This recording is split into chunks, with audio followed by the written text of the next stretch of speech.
कलयुग का ऐसा प्रभाव बढ़ रहा है कि पुत्र माता पिता की अवहेलना कर रहे हैं, विद्यार्थी टीचर की अवहेलना कर रहे हैं, शिष्य गुरु की अवहेलना कर रहे हैं, तो लाभ क्या मिलेगा? सब भ्रष्ट आचरण हो जाएंगे।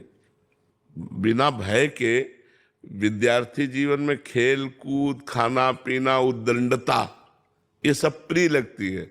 उसमें बैठकर पढ़ना और याद करना और ये सब थोड़ी अच्छा लगता है, नई अवस्था होती। और आजकल जो है मतलब यहाँ तक कि रिपोर्ट कर देते हैं टीचर के प्रति। गुरुदेव ऐसे बोल देते हैं कि बाहर मिलो, हम देख लेंगे आपको। हाँ बिल्कुल बिल्कुल। तो बाहर मिलो, तुम चुप रहो भैया, क्योंकि जब ये है तो फिर हम क्या उपदेश कर सकते हैं? मान लो हमारा अपनापन आपसे है, आप हमारे शिष्य हो, आप हमारे मतलब शिक्षा ग्रहण करने आए हो, उसी डांट से पढ़ाई होती है। नवीन अवस्था में डांट से ही पढ़ाई होती है, प्यार से पढ़ाई नहीं होती है। तो भैया बच के अपने लड़का बच्चा जिंदगी बचाओ, जैसे बोले वैसे पढ़ाओ और हाथ जोड़ के निकल आओ। चार लोग तुम्हें घेरे परेशान करे वो बात न करना। कलयुग है ये, ऐसा पक्का समझ लो। कलयुग है, इसलिए ऐसी अमर्यादित चेष्टा नहीं। शिक्षक गुरु होता है।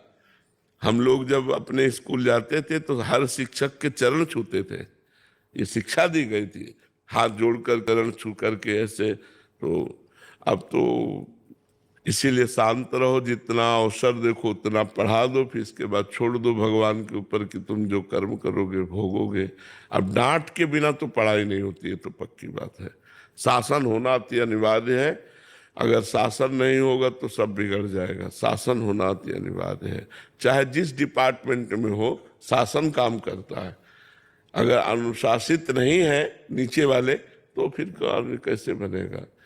तो बात सही है, विद्यार्थियों से ज्यादा उद्दंडता अब नहीं ठीक है। अब तो बस चुपचाप राधे राधे, जो अपना पढ़ा दिया अपना निकल लिया। गुरुदेव उनके माता पिता को बोलते हैं तो वो भी उल्टा हमें ही बोलते हैं। हाँ बिल्कुल। तो फिर पता चलेगा, जब थोड़ा बड़े होंगे अपने माता पिता को अपने आचरण दिखाएंगे तो उनको पता चल जाएगा कि हमारा पक्ष लेने का फल क्या मिला। मतलब हम उन टीचरों की बात नहीं कहते जो पशुता का प्रयोग करते हैं।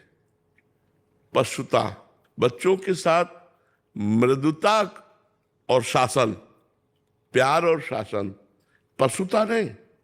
और डांट दिया, फटकार दिया, कल पाठ करके ऐसा। अगर इतने पे भी कोई विरोध करता है तो ये भी मत कहो, हाथ जोड़ के कह दो कि कल पाठ कर याद करके आ जाना। कल पाठ याद कर लाना अगर हो सके प्रभु। पूनम